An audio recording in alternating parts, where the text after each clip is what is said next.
Lots of people these days will tell you buying a $4 latte is a gigantic waste of money. But cutting out coffee won't make you a millionaire.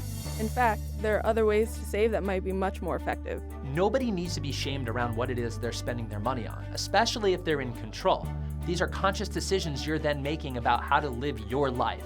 And striking the balance between a lifestyle that you want to live and saving towards your goals is hard. So the last thing we need is someone telling you, knock off your coffee habit.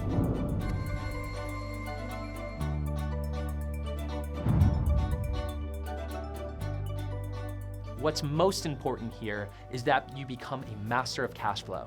That means you intimately understand money coming in and out of your life. It's that control you're looking for. It's how you know whether you should buy a cup of coffee or perhaps live in a place that's more affordable.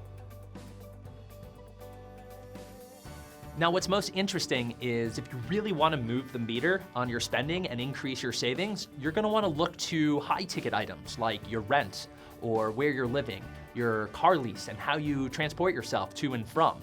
These are typically the two biggest expenses, and there's an opportunity to save substantial money in these categories. It may seem easier to attack the little expenses versus the big ones because they happen in the short term, they happen immediately.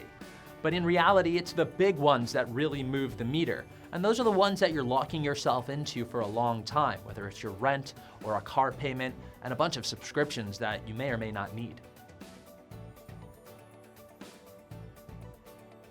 So the ultimate goal is to find the proper balance between what it is you're spending your money on and what it is you need to save for your goals.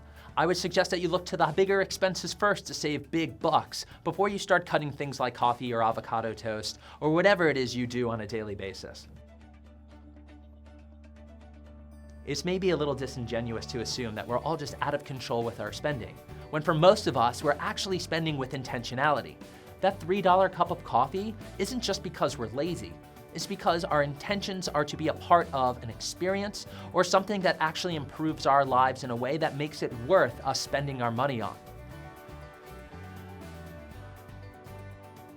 If you buy a $4.25 latte on your way to work every day, you'd spend a little over $1,000 a year. Compare that to the national median rent for a 2-bedroom apartment and the national median monthly mortgage payment, and you see housing costs you a lot more. Now, if you were to cut 10% of your costs on coffee, you'd save $102 a year. Or if you cut 10% of your housing costs, you'd save much more.